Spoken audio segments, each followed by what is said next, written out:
I wasn't expecting anything that day. The mail had been the same every week for months. Bills, junk flyers, supermarket coupons. But then, I saw it. A single white envelope, thicker than the rest, tucked neatly between two catalogs. My name was written in elegant gold lettering. The handwriting was familiar, and yet wrong. When I slid my finger under the flap and pulled the card out, my chest tightened. A glossy wedding invitation. And there it was. The name of the bride. Maya Thompson. Maya, my ex-best friend. I froze on the doorstep, the cool wind wrapping around me like icy fingers. Maya and I hadn't spoken in over 3 years. Not since the fight that ended everything between us. The night she betrayed me. I thought nothing she could ever do would surprise me again. I was wrong. I flipped the card over, hands trembling slightly, and that's when I saw him. The groom. A smiling man in a charcoal gray suit. Broad shoulders. A jawline I'd traced with my fingers 100 times. And those eyes. I knew those eyes.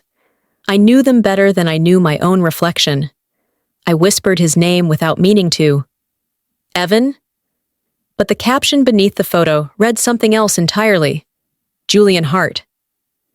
At first, I thought my mind was playing tricks on me. I blinked. I shook my head.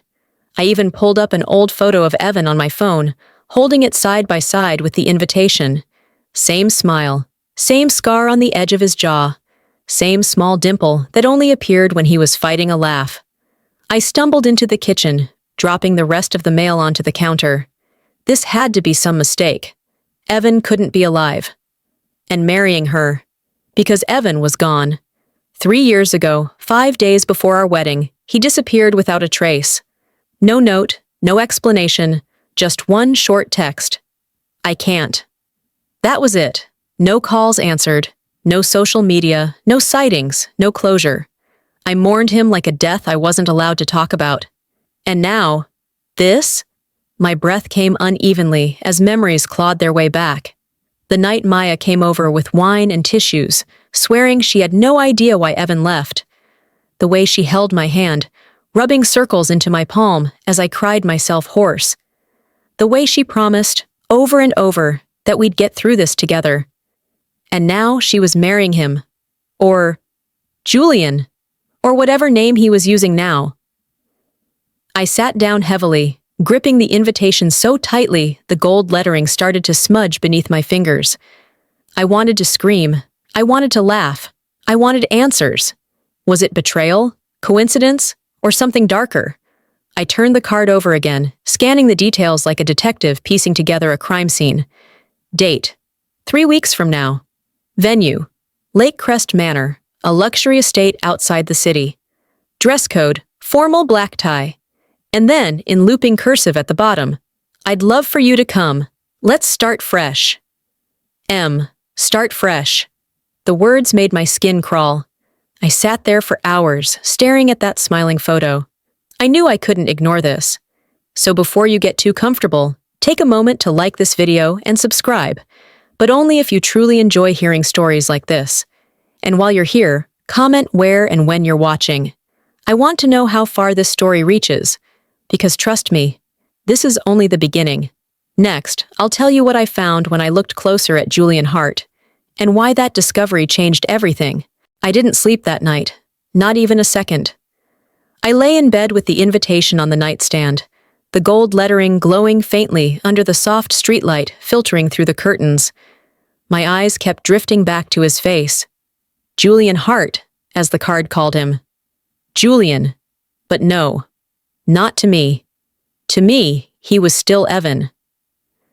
By dawn, my thoughts were racing too fast to ignore. I brewed a pot of coffee I didn't drink and opened my laptop. I typed his new name into the search bar like it was a lifeline. Julian Hart, Lake Crest Manor wedding nothing. No personal accounts, no tagged photos, no digital trail. It was like he didn't exist before Maya. That's when the dread began creeping in. People leave footprints online. You can delete pictures, deactivate accounts, start over. But complete erasure? That's almost impossible, unless someone wants to disappear. I opened another tab, and searched for Maya instead. There she was, perfectly curated, as always. Her Instagram glimmered with champagne glasses, rooftop dinners, brand collaborations, and sun-drenched vacation reels. But scrolling back through her timeline, I noticed something strange. 18 months ago, around the time she posted her first picture with Julian, everything before that was gone. Deleted. Like she'd scrubbed her entire past clean. Why would they both do that? I glanced again at the photo of Julian, my fingers gripping the edges so hard the paper bent slightly. The jawline, the dimple, the small scar near his temple from the bike accident in college. It was him. I knew it was him. And yet, my brain refused to believe it. I grabbed my phone and scrolled through my old gallery, pulling up pictures of Evan. The comparison was undeniable. Same man, new name, new life, new bride. Suddenly, my phone buzzed. A message from an unknown number lit up the screen. Unknown. Don't do this. Please, my blood went cold. No greeting, no context, no name. But I knew that tone. Short, direct, controlled. It felt like him. I stared at the screen, frozen, my thumbs hovering above the keyboard, unsure whether to reply or throw the phone across the room. I spent the rest of the day pacing, every memory sharper than glass. Evan proposing under fairy lights on that snowy December night. The way Maya hugged me, squealing louder than I did, swearing she'd be my maid of honor. The bridal fittings, the planning calls, the way we stayed up until 3 a.m., laughing about centerpieces and playlists. And then, that morning, 5 days before the wedding, the single text, the silence after. Now, 3 years later, he wasn't just alive. He was standing beside the girl who once swore she'd die before hurting me. My phone buzzed again. Same number. Unknown. You need to stay away from this. Stay away? From what? From who? From them? The words pounded in my head like an alarm bell. I pulled up the wedding invitation again, reading the lines over and over until they blurred. A date, a time, a place. Lake Crest Manor. 3 weeks from now. I didn't know why or how, but one thing had crystallized inside me like ice. I had to go. Even if it broke me. Even if it destroyed me. Because until I knew the truth, I couldn't breathe. And something told me. This was only the surface of something much, much darker. I didn't realize it then, but the next thing I discovered would flip my entire world upside down, because Julian Hart wasn't just hiding a new name, he was hiding a new life. I didn't mean to open the old box. I'd promised myself years ago that I'd never touch it again. But that night, I couldn't stop myself. I pulled it down from the top shelf of my closet, the faded shoebox where I kept the last pieces of Evan, the invitations, the vendor contracts, the receipts from the florist. And there, at the very bottom, still perfectly folded, was my wedding dress receipt. 1,000 memories came rushing back. 3 years ago, I was standing in that same bedroom, holding the dress against my body, twirling in front of the mirror, while Maya sat cross-legged on the bed, eating strawberries and making jokes about the garter toss. "This is it, Liv," she'd said, her voice bubbling with excitement. "Your happily ever after is happening." She'd taken pictures. She'd cried with me. She'd promised she'd stand right beside me when I walked down the aisle. And 5 days before the wedding, everything shattered. I remember it like it happened yesterday. It was early morning when the text came through. "I can't." 2 words. That was it. I thought it was a joke at first. I called him immediately, but it went straight to voicemail. Over and over again, I called. Nothing.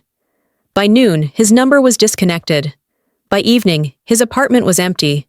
By the next day, his email was gone, his social media erased, and every trace of him vanished. I remember collapsing on my bedroom floor, dress fittings canceled, venue deposit lost, my life rewritten in an instant. And Maya, she was there. She came over that same night, holding my favorite ice cream and a bottle of cheap rosé. "You don't need him," she whispered, pulling me into her arms. "You're better off without him. He doesn't deserve you," I believed her. I let her see me at my weakest, my most broken. I trusted her more than anyone else. And now, looking back, all I could think was, did she already know? Was she already part of this? I shook my head, trying to clear the thoughts, but every detail started cutting deeper. I remembered the night before Evan proposed.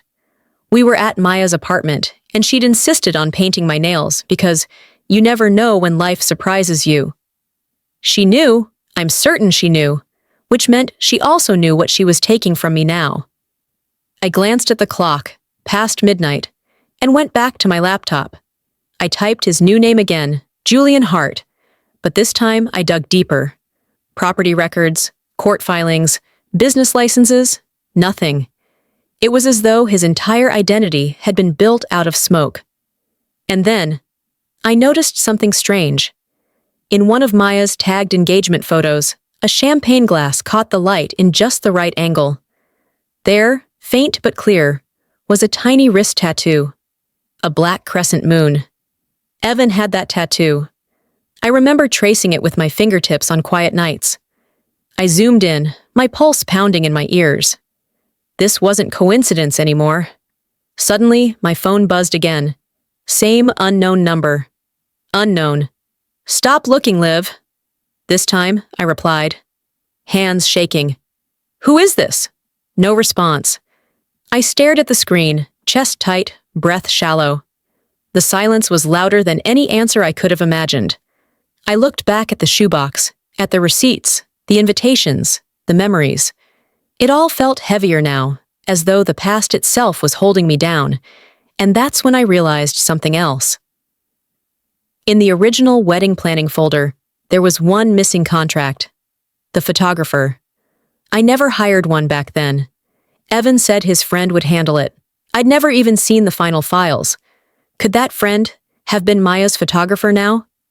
I didn't know it yet, but chasing that lead would open a door I couldn't close.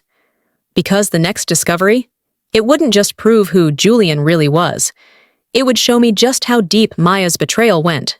By the next morning, I'd made up my mind. I wasn't going to sit here drowning in questions anymore. I needed answers. I grabbed my laptop and coffee, sat at the kitchen table, and dove into a rabbit hole of searching. Julian Hart. Age? Supposedly 31.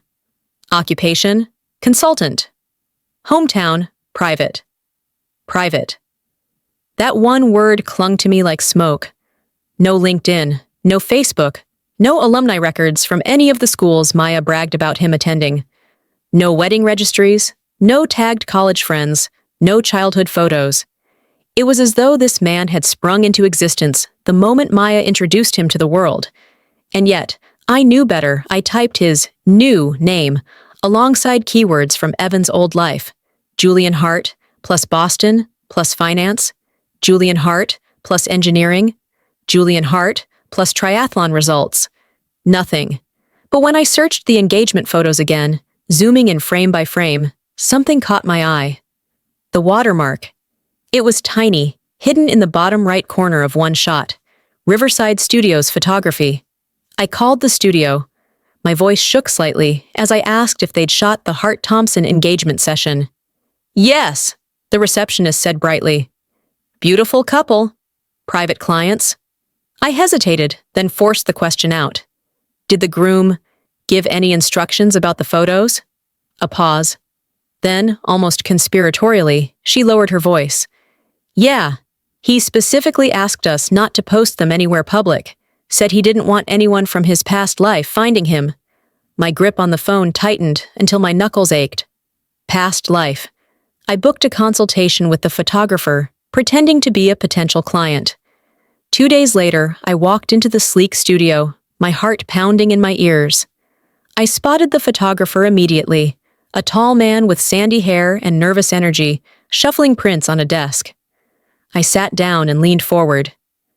This might sound strange, I began softly, but the groom in your engagement shoot, is there anything unusual you remember? He hesitated. Then, with a guilty glance around, he whispered, They told me to crop his wrist in every shot. Said it was for aesthetic reasons, but honestly, it didn't make sense.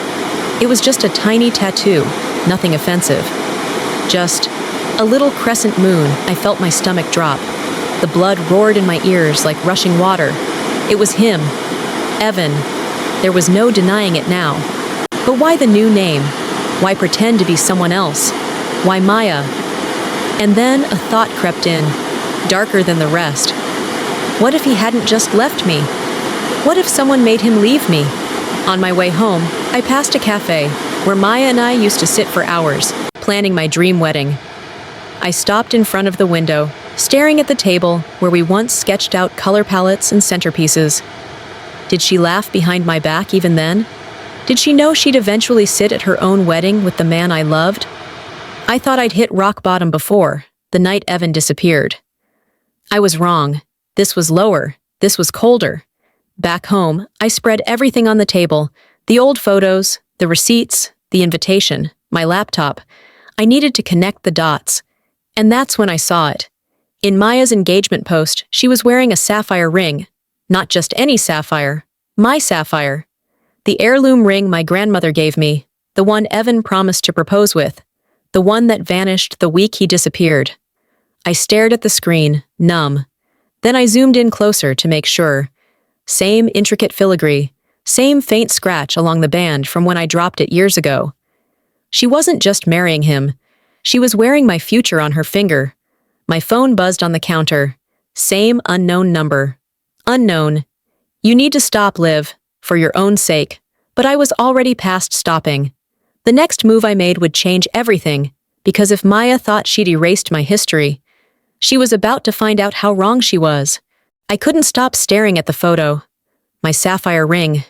On her hand. Evan's tattoo, cropped out like a dirty secret. Every thread I pulled led to the same tangled knot, and my chest tightened with the weight of all of it. That crescent moon on his wrist. Evan got it the summer we went camping in Oregon. I remembered lying on the grass together, staring at the night sky, and laughing when he said, "Let's get something permanent." A reminder that even if life changes, this will stay. And now, here it was. Hidden, erased. Why hide a symbol you once said was forever? I knew I needed to confirm it once and for all, so I decided to go further than I ever had before. The next morning, I called the Riverside Studios photographer back. "Hi, it's Olivia," I said, trying to keep my voice calm. "I wanted to ask if you still have the raw files from the engagement shoot." A pause. Then a cautious, "Why?" "I'm related to the groom," I lied smoothly, though my throat burned with the words. "I think there's been a misunderstanding, and I just need to confirm something." Another pause. Then he sighed, lowering his voice to a whisper. "Look, I could get in trouble for this, but yes, I still have them. That evening, he sent me a private Dropbox link. I clicked it with shaking hands. Hundreds of photos loaded onto the screen, scrolling endlessly. Maya in a silk dress, smiling like she'd won the world. Julian beside her, sharp suit, hand on her waist. And there it was. In one unedited shot, his cuff had slipped just enough to expose the tattoo completely. That tiny crescent moon. I dropped my face into my hands, laughing bitterly through the tears. "Evan," I whispered into the quiet of my apartment, "it really is you." I thought knowing the truth would bring relief. It didn't. It felt worse. Because if he was alive, if he was happy, if he was with her, that meant he'd chosen this. I called my mom later that night, desperate to hear her voice, to ground myself somehow. "Liv, honey, you sound exhausted," she said gently. "Did you know?" My voice cracked halfway through the question. A pause. "Know what?" she asked cautiously. "That Maya's getting married." "Oh, sweetheart," she sighed softly. "I've known for a few months." Something inside me froze. "You knew?" "She told me not to say anything," Mom explained quickly. "She said she didn't want to upset you." Upset me? Upset me? I hung up before she could say more, my pulse roaring in my ears. I went back to the photos, forcing myself to look at every single frame until my eyes burned. One detail kept nagging at me. A shot of Maya holding a glass of champagne. On her wrist was a delicate gold bracelet, with initials engraved on the tiny charm. E+L. My breath caught. That bracelet was mine. A gift from Evan, our first anniversary. She was wearing it like it was hers. The humiliation washed over me in waves. I felt stripped bare, as if my entire past had been carved out and handed to her. And then, the message came. Same unknown number. Unknown. Stop digging, Liv. You don't understand what's happening. My hands trembled so badly, I almost dropped the phone. This wasn't just about a wedding anymore. This wasn't just betrayal. There was something deeper here, something I couldn't see yet. I typed back before fear could stop me. Who are you? This time the reply came instantly. Someone trying to protect you. Protect me? From what? I stared at those words for a long time, the weight of them pressing against my ribs. Because if I was right, if the man in that photo was truly Evan, then either Maya had lied to me for years, or Evan had. And deep down, a part of me whispered the one possibility I couldn't bear to face. What if they'd lied together? I didn't know it then. But the next discovery wouldn't just break my heart. It would make me question everything I thought I knew about the night Evan disappeared. I didn't go to work the next day. I couldn't. I sat at the kitchen table, the invitation lying between my coffee cup and my trembling hands. The white envelope mocked me, like a silent reminder of everything I'd lost and everything I didn't understand. That bracelet, that ring, that tattoo, every piece of my past was suddenly in her possession.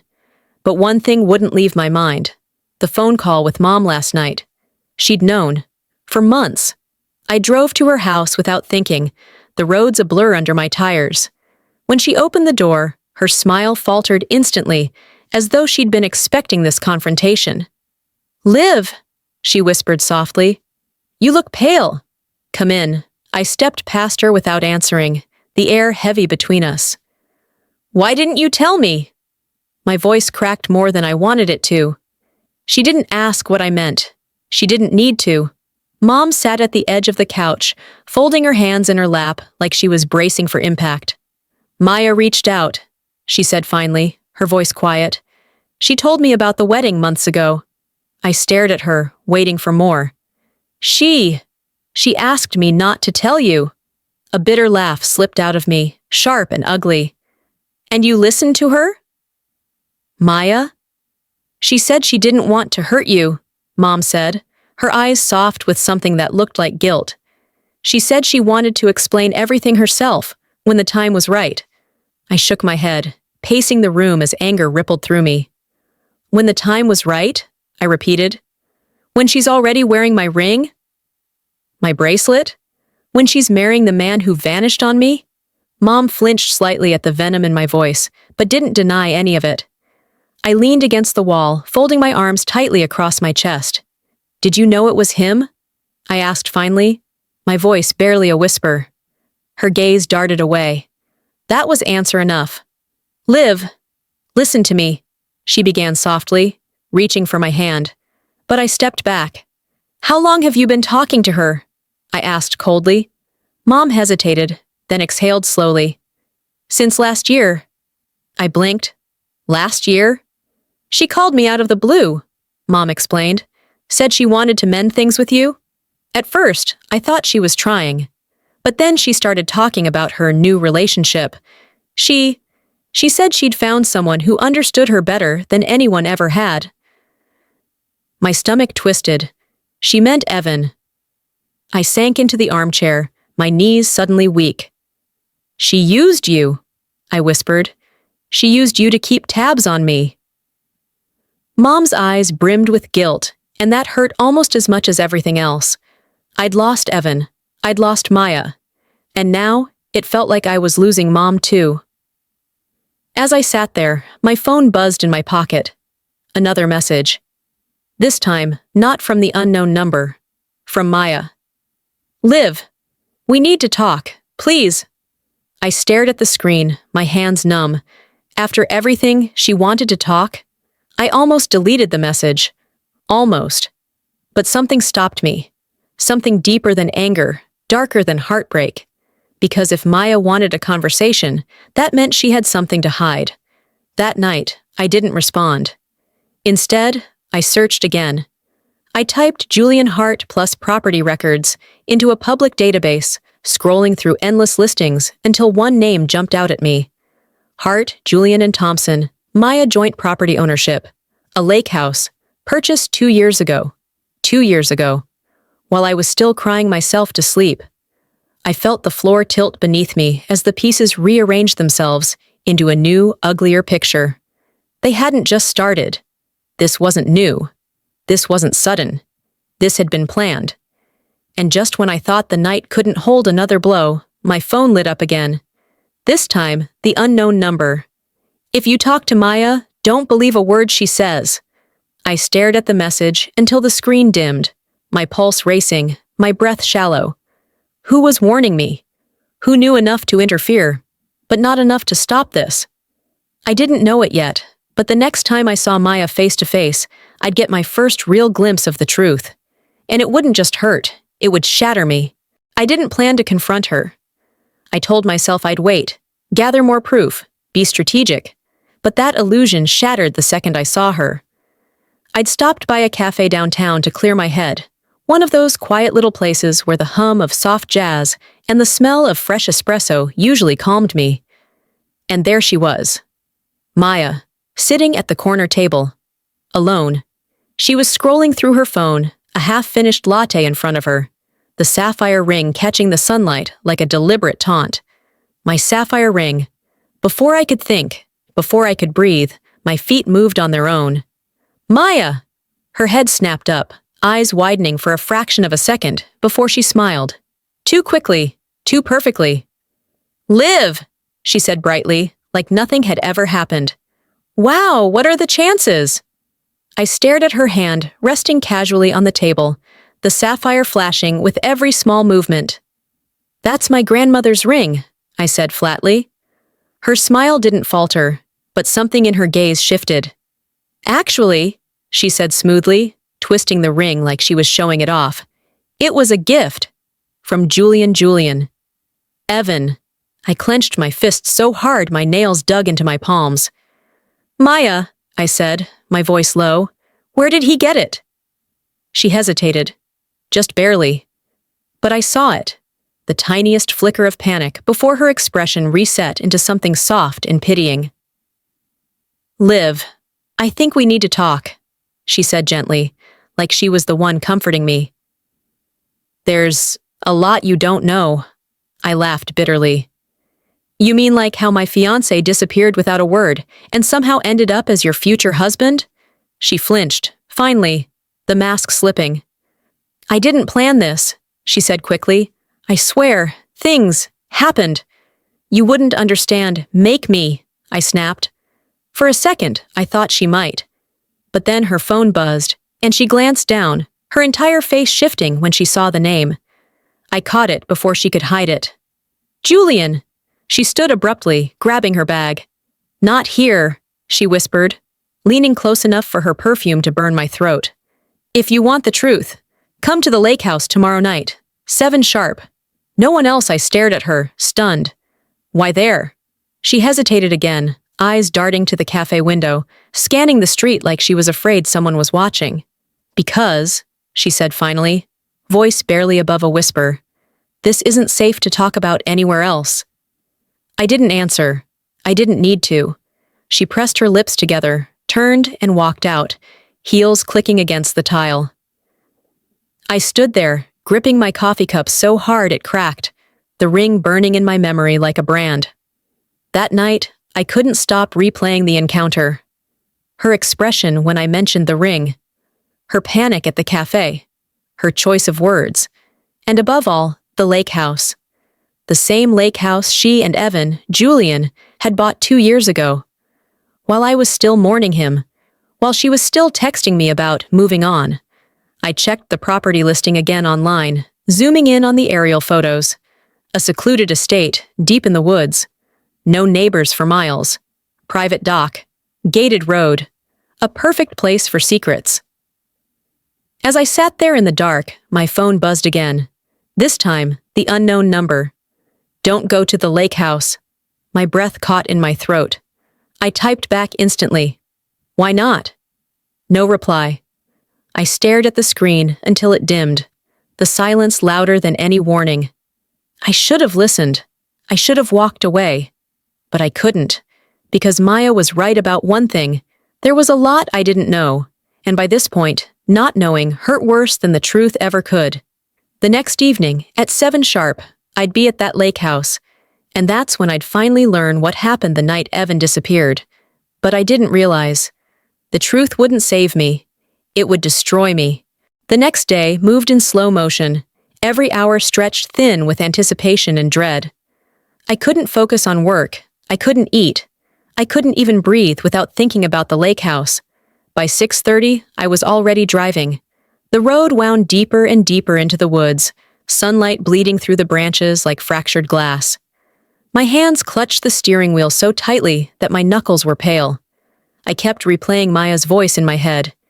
"If you want the truth, come to the lake house." 7 sharp.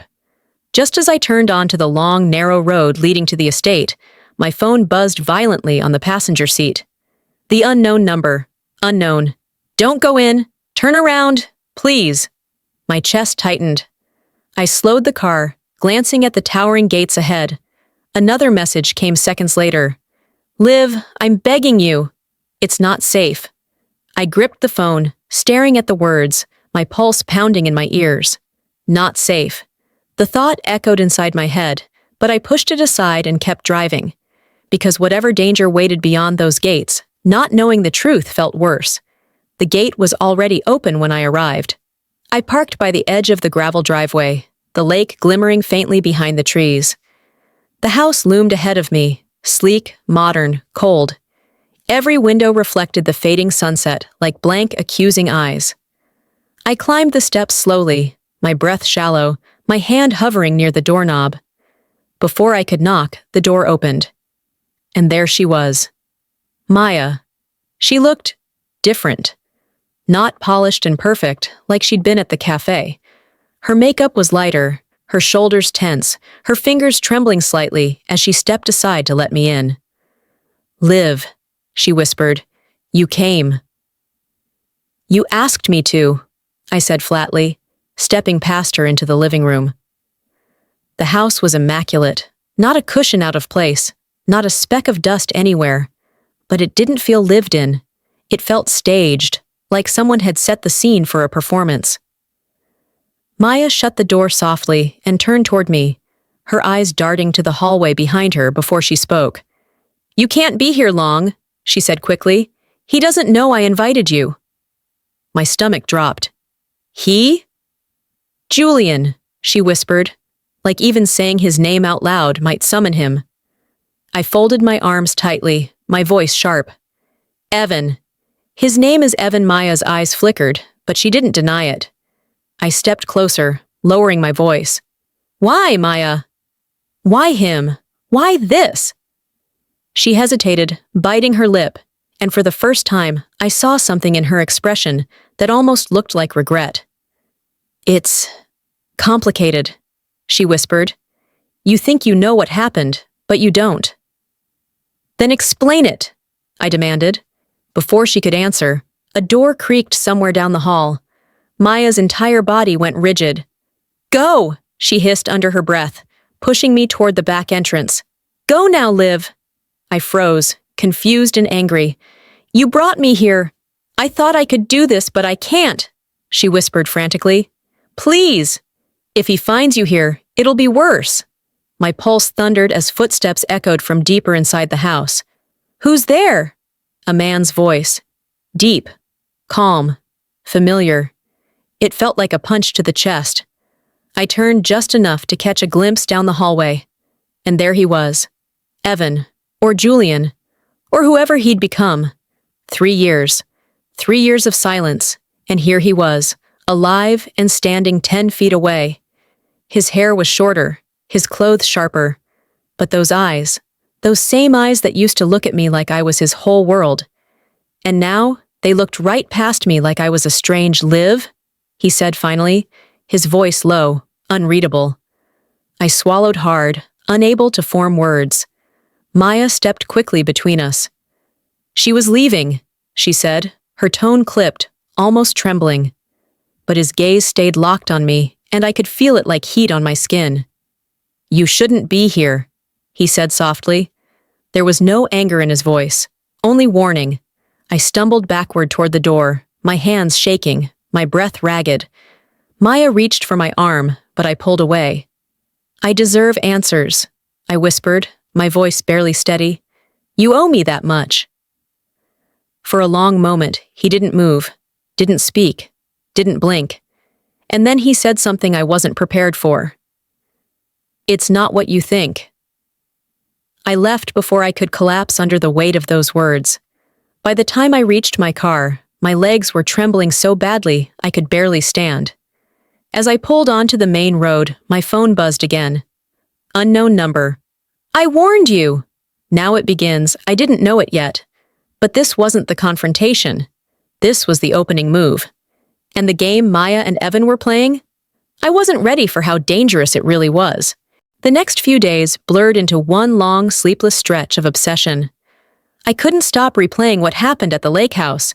Evan's face, Maya's trembling hands, that warning in his voice. It's not what you think. But if it wasn't, what was it? 3 nights later, I got an alert on my phone. A mutual friend had posted an Instagram story tagged at Lake Crest Manor. I tapped it instantly. Maya. Evan. The rehearsal dinner. They were standing side by side, laughing under fairy lights, champagne flutes clinking. Guests surrounded them, their smiles picture perfect. It looked like a dream. And something inside me snapped. By the next evening, I was there. Uninvited. I parked at the far edge of the gravel lot, slipping past the rows of cars until the soft hum of music grew louder. The venue glowed in warm amber lights, laughter drifting across the manicured gardens. Every instinct screamed at me to leave, but I kept walking. Inside, the room was crowded with family and friends, all gathered around a long banquet table. And there they were. Maya, in a soft gold dress, looking like she was born to play the bride. Evan, Julian, beside her, his hand resting lightly at her back, just like he used to do with me. My stomach twisted, but I forced myself forward, weaving between guests until I stood near the bar, half hidden behind a floral arrangement.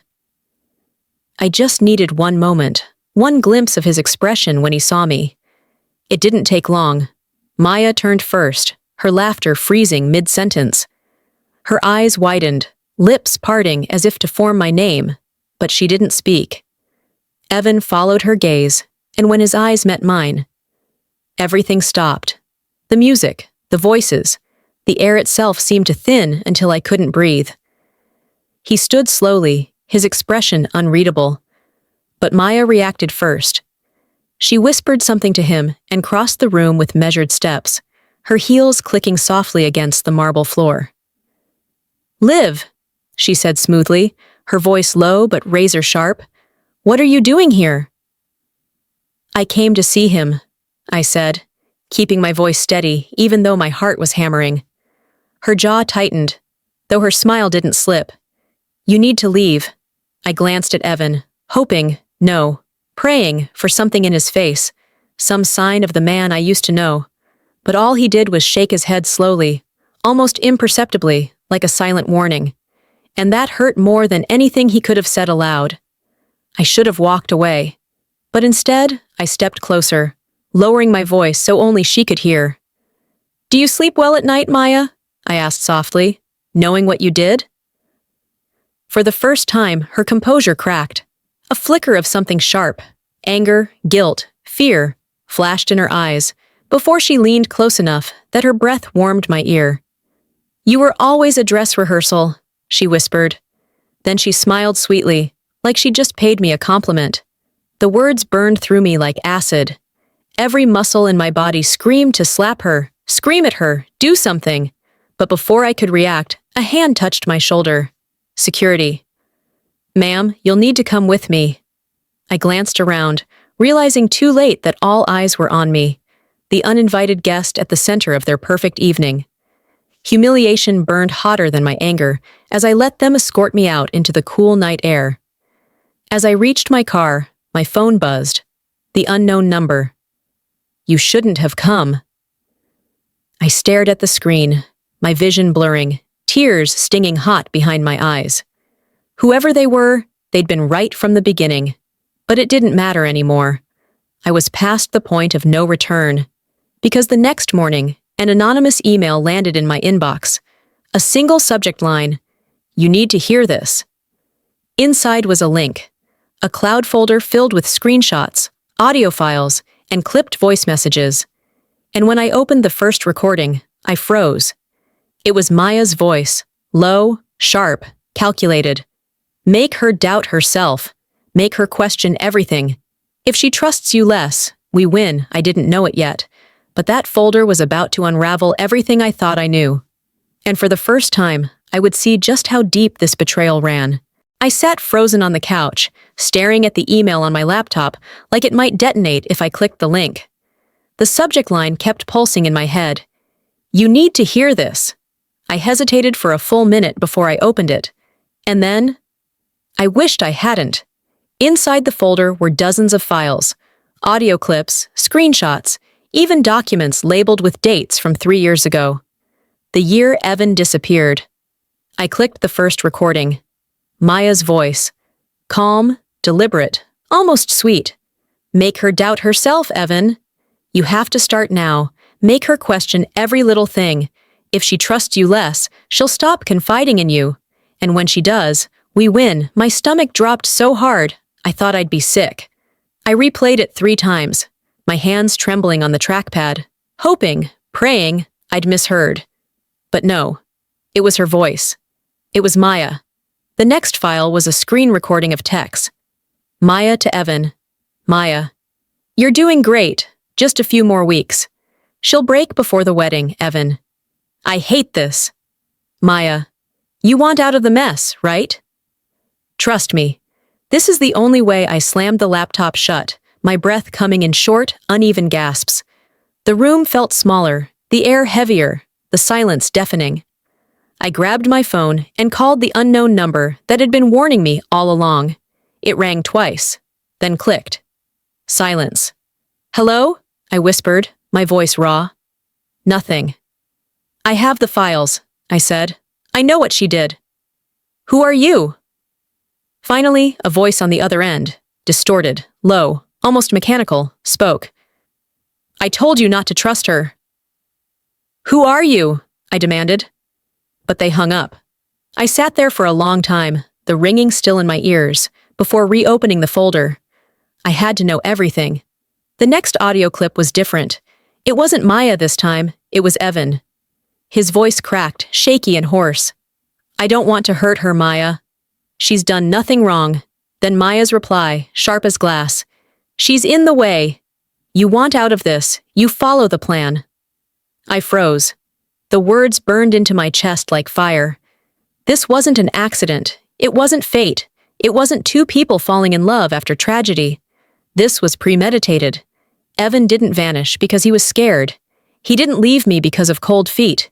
He left me because Maya made him. I scrolled further, hands slick with sweat, and found something worse. Screenshots from Maya's messages to my mom. Maya. "She's fragile right now. Please don't mention Julian to her." Mom. "I won't. But are you sure this is best for her?" Maya. "Trust me. I know what's good for Liv." My chest tightened so hard it hurt to breathe. Even Mom. Even she'd been wrapped into this without realizing it. I closed the laptop and sat in the dark, numb. Somewhere outside, a car passed, headlights washing briefly over the walls before vanishing again, leaving me in silence. I thought about everything Maya had stolen from me. My fiancé, my ring, my future. And now, it turned out, she'd stolen something even deeper. My choices. She'd rewritten my entire life while I wasn't looking. The final file in the folder was a video. Shaky footage, recorded secretly from behind a half-closed door. Evan and Maya arguing. Evan. "She'll find out eventually." Maya. "Not if we're careful." Evan. She deserves the truth. Maya. The truth would ruin everything. For both of us, I shut the laptop so fast it almost snapped. I couldn't breathe. I couldn't sit still. I needed to see him. I needed to hear him say it to my face. So I sent one message to the unknown number. I'm going to him. Tonight, a reply came instantly. Don't. You're not ready. But it was too late for warnings. Because if Maya thought she could bury the past forever, I was ready to dig until my hands bled. And I wouldn't stop until I heard Evan admit the truth. I didn't know it yet, but what I'd find next wouldn't just expose their betrayal. It would uncover a secret bigger than both of them. I didn't sleep, not even for a second. By dawn, my body was running on nothing but adrenaline and stubbornness. I replayed the recordings over and over, the cold sharpness in Maya's voice, Evan's hesitation, the stolen bracelet, the sapphire ring. Every puzzle piece pointed to one conclusion. I'd been played. But I needed to hear it from him. I needed Evan, no, Julian, to look me in the eye and explain why. I waited until late afternoon and drove to the lake house again, this time parking 2 streets away and walking through the woods. The house was quiet, blinds drawn, the water behind it still and dark like a sheet of glass. I stood there for a long moment, breathing in the damp air, before knocking softly. Footsteps approached. The door opened just enough for one face to appear. Evan.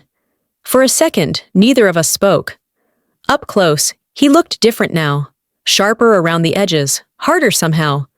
But his eyes, those were the same hazel green I used to get lost in. He glanced over his shoulder before stepping aside. Come in, he whispered. I followed him into the living room, my heart pounding so loudly I was sure he could hear it. We stood facing each other, an entire lifetime between us. I opened my mouth, but no words came. Finally, he broke the silence. You shouldn't have come back here, he said softly. I laughed bitterly, shaking my head. Funny, that's exactly what Maya keeps saying. His jaw tightened at her name, and for the first time, I saw it. The flicker of something raw beneath the polished surface. Regret. Evan, I whispered, the name tasting strange after so long. Why? He closed his eyes, exhaling slowly. When he opened them again, they were glassy, tired. It's complicated. Then uncomplicate it, I snapped. Start talking. For a long moment, he didn't move. Then, finally, he sank into the couch, elbows on his knees, hands clasped together like he was holding something fragile. Maya's family, he said quietly. They're powerful, Liv. More powerful than you realize, I frowned. Powerful how? He hesitated, rubbing the back of his neck before answering. They control investments. Real estate, businesses. They had leverage on me, on my company, on my family. I stared at him, unblinking. So they forced you to leave me? That's your excuse? His voice cracked as he whispered. They gave me no choice.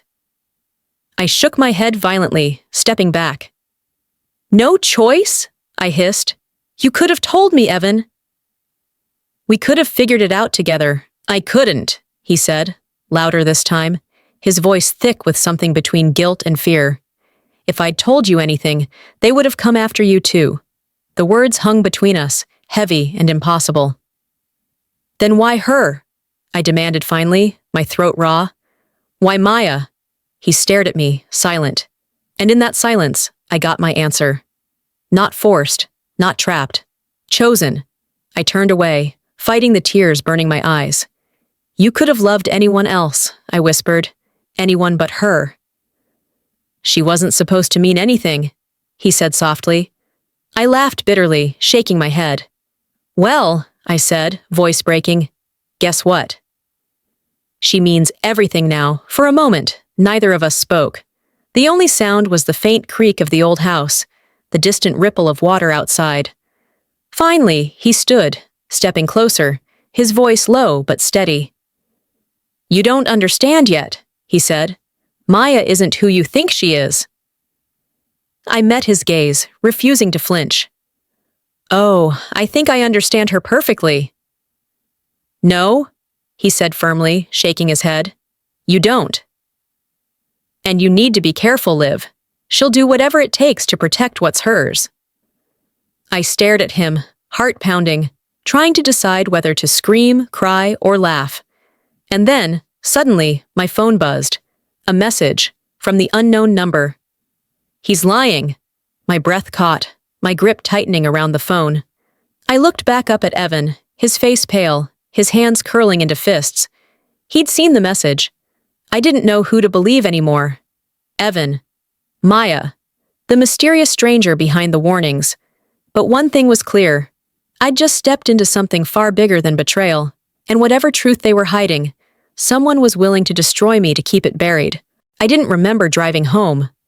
I didn't remember walking through my front door, or kicking off my shoes, or sitting on the living room floor. But I do remember the silence. That heavy, crushing kind of silence that makes you hyper-aware of your own heartbeat. Evan's words kept replaying in my head. Maya's family, leverage, no choice. And then the text from the unknown number burned across my mind. He's lying. Who was I supposed to believe anymore? By midnight, I was sitting on the carpet surrounded by stacks of photos, old letters, and scattered memories. My life with Evan, or Julian, or whoever he really was, had turned into an unsolvable puzzle. I thought about everything I'd learned. The cropped tattoo, the missing sapphire ring, the secret engagement photos, the cold warnings. And then my gaze landed on something I hadn't touched in years. The wooden box. It sat on the bottom shelf of my closet, dusty and forgotten, the brass clasp tarnished with time. I pulled it out and flipped the lid open. Inside were keepsakes from the life I thought I had. Ticket stubs from concerts we went to. A napkin with "I love you" scribbled on it in his handwriting. And letters. Dozens of them. One envelope was sealed, untouched, buried beneath the rest. I frowned, picking it up. The handwriting wasn't Evan's. It was Maya's. My chest tightened as I carefully tore it open. Inside was a single sheet of paper, folded once. Liv, if you're reading this, it means everything's gone the way it was supposed to. I froze. I know you think I betrayed you, but there are things you don't understand yet. Things you're not ready to know. When you are, you'll realize why it had to happen this way. No signature, no date, just that. My hands shook as I set the letter down, my pulse racing. She'd planted this. She'd known I'd find it eventually. And she wanted me to wait. But I wasn't waiting anymore. The next morning, an ornate black box arrived on my doorstep. No return address. Inside was an engraved silver pen, an invitation to the wedding, and a folded card with a single handwritten line. If you want answers, bring the letter. My phone buzzed again. The unknown number. Don't do it. Whatever you think you'll find there, it's worse. I typed back furiously, my thumbs shaking. Who are you? A pause. Someone who lost everything because of them. Don't make the same mistake I did. I sat on the floor, the box open in front of me, the letter clenched in my fist. I was caught in a web I couldn't see, and every thread led back to the same place. Maya. The wedding. The secrets hiding behind those perfect smiles. By that afternoon, I made my decision. I wrapped the letter carefully in tissue, tucked it inside a velvet pouch, and slid it into a gift bag addressed to Maya and Julian. But this wasn't a present. It was a message. I wanted her to know. I wasn't going to run. I wasn't going to hide. And if this was a game, I was done playing by her rules. I didn't know it yet, but the wedding wasn't just a celebration. It was a trap, and I was walking straight into it. The wedding day came faster than I expected. Too fast. I woke up before sunrise, my body humming with anxiety, my chest tight as though my ribs were wrapped in wire. I'd told myself I wasn't going, that I'd stay far away and watch the chaos burn from a safe distance. But by noon, I was dressed, keys in hand, and driving to Lake Crest Manor. When I arrived, the estate looked like something out of a magazine spread. The gardens were immaculate, lined with hundreds of white roses. Strings of lights crisscrossed above the outdoor aisle, glowing softly even in the afternoon sun. Guests in satin and silk drifted through the grounds, sipping champagne and laughing like they were floating through someone else's dream. I wasn't invited. I didn't care. I tucked myself into the back corner of the ceremony, hidden behind a marble column where the shadows fell thick and forgiving. And then I saw them. Maya. Evan. She stood at the altar in a gown made of silk and secrets, her veil glittering like frost under the sunlight. Evan, no, Julian, stood beside her in a charcoal suit, hands clasped tightly in front of him, his jaw tense, his expression unreadable. The music began, soft and slow, the kind of melody meant to make hearts melt, and mine did, but not from love, from fury. The officiant began the vows, asking them to repeat after him. Maya went first, her voice steady, sweet, perfectly rehearsed. Every word dripped with sincerity, with romance, with poetry, until my stomach dropped, because I knew those words. They weren't hers. They were mine. The lines she recited, the promises, the metaphors, the gentle phrases about storms and shelter and unshakable love. I'd written them 3 years ago. I remembered sitting cross-legged on Maya's living room floor, laptop balanced on my knees, reading the draft aloud while she sipped wine and nodded thoughtfully. "You're so good at this," she'd said back then. "Let me help you tweak the flow." She'd saved them. She'd stolen them. And now, she was using my vows to marry the man I once thought would be mine. I pressed my back against the cold stone column, fists clenched, breath shaky, tears blurring my vision. When the officiant turned to Evan, I leaned forward instinctively, desperate for something, anything in his voice that would give me answers. But his vows were short, almost mechanical. He didn't look at Maya the way he used to look at me. He didn't look at her at all. That's when I noticed it, the way his shoulders tensed every time she touched him. He wasn't nervous. He was trapped. The ceremony ended in applause, cheers filling the garden as confetti fluttered down around them. Maya and Evan walked back up the aisle, hand in hand, smiling for the cameras. But I caught the moment the smiles faded. When no one was looking, Evan leaned down and whispered something into Maya's ear. Her grip tightened on his arm like a vice, and her expression shifted from joy to steel. It lasted less than a second, but it was enough. Something was wrong. I turned to leave before anyone could spot me, but I didn't make it past the gates before my phone buzzed. A new message. Same unknown number. "Leave!" Now my pulse spiked. I typed back quickly. "Not until I know the truth." This time, the reply came instantly. "Then brace yourself. You won't like what you find." I shoved the phone into my pocket and walked back toward the venue, blending into the crowd headed for the reception tent. If Maya thought she could humiliate me in silence, she was wrong. I wasn't running anymore, because someone here knew what really happened the night Evan vanished. And I was about to find them. What I didn't realize yet was that I wouldn't need to search for the truth.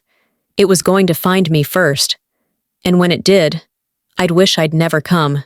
The reception tent was glowing like a lantern against the evening sky, golden light spilling through the silk canopy, laughter floating across the manicured gardens. I slipped inside unnoticed, blending into the sea of sequins and tuxedos. A string quartet played something soft and elegant, while waiters glided between tables with trays of champagne. Everyone looked beautiful. Everyone looked happy. Everyone looked like they belonged. Except me. I stood in the far corner, hidden behind a column draped in white orchids, my fingers clenched tightly around the small velvet pouch holding Maya's letter, the one she'd left in my box years ago. I thought about giving it back to her, right here, in front of everyone. A quiet declaration, I know everything. But then I saw them, Maya and Evan. They were dancing at the center of the floor, cameras flashing around them, their smiles blindingly perfect. To everyone else, they looked like the picture of love. But I saw something no one else seemed to notice. Evan's hand on her waist was rigid. His smile didn't reach his eyes. And when she leaned in to whisper something in his ear, his jaw clenched so hard it looked painful. I stepped closer to the dance floor, moving through the crowd, until I stood just outside the circle of clapping guests. That's when Maya spotted me. Her eyes locked on mine, and for a split second, her smile faltered. Barely, but enough for me to see it. Then, just as quickly, she turned it back on, brighter than before, as though daring me to cause a scene. I didn't. Not yet. Instead, I slipped out to the terrace for air, my chest tight and my thoughts tangled. That's when my phone buzzed. A new message, same unknown number. Stop watching them. Come to the West Wing hallway. Now my stomach dropped. I glanced back toward the reception tent, lights glowing warm and soft behind the glass. Then to my left, where a shadowed corridor stretched into silence. I shouldn't go. Every part of me screamed that I shouldn't. But my feet moved anyway.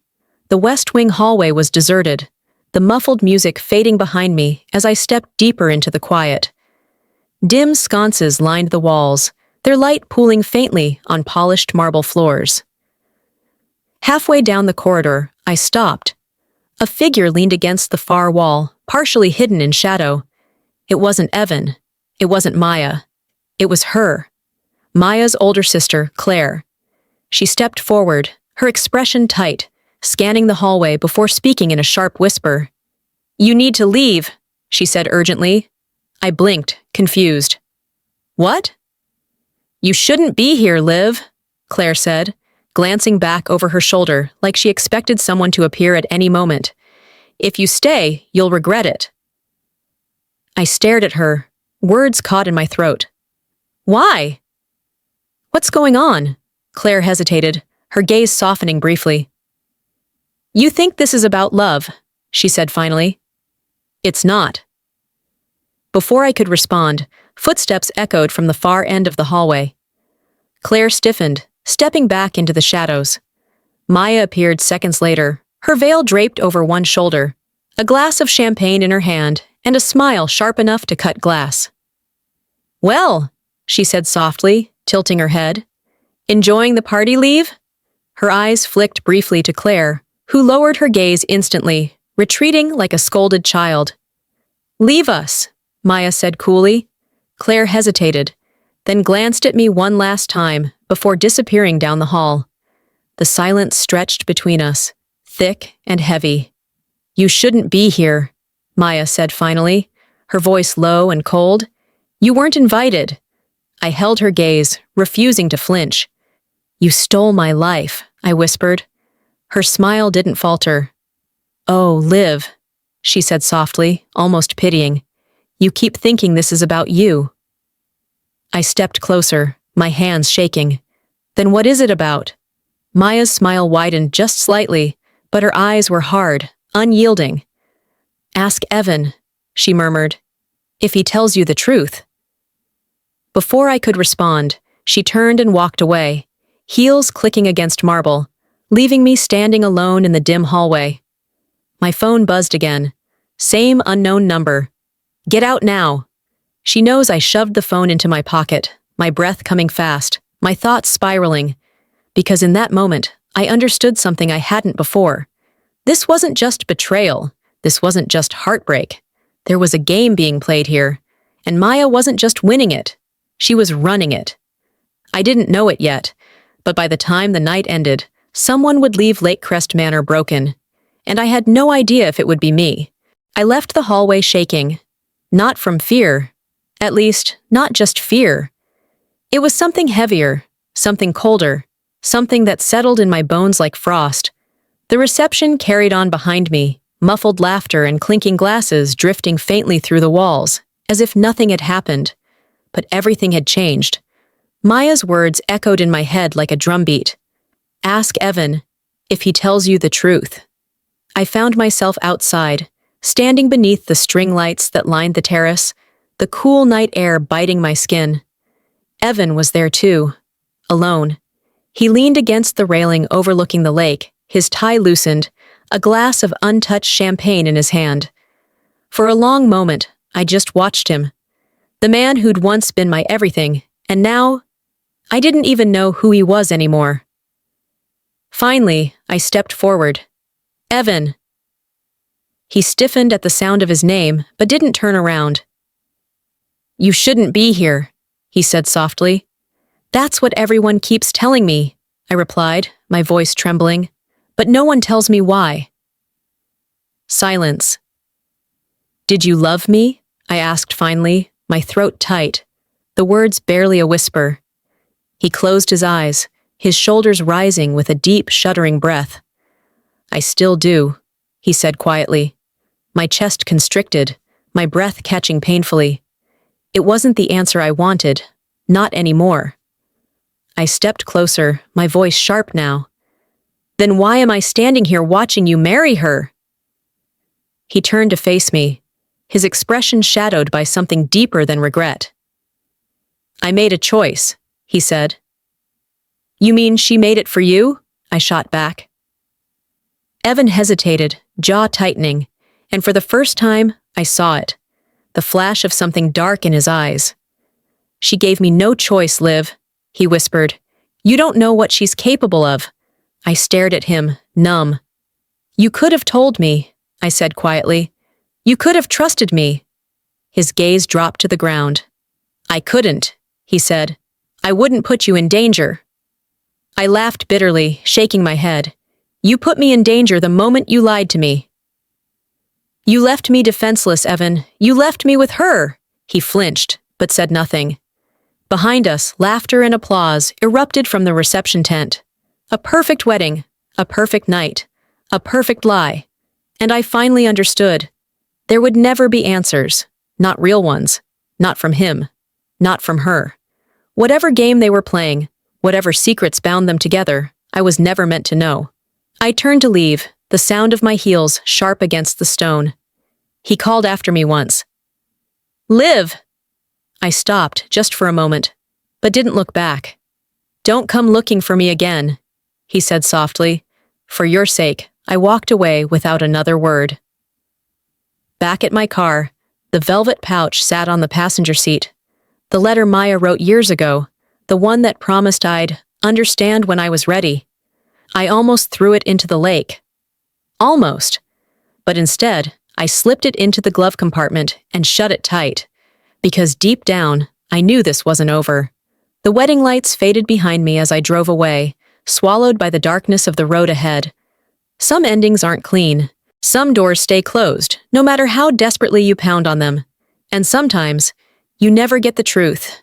But you survive anyway. If you've stayed with me until the end, maybe your heart has felt something too. Leave a comment, hit like, and subscribe. Only if you want to keep sharing stories like this with me.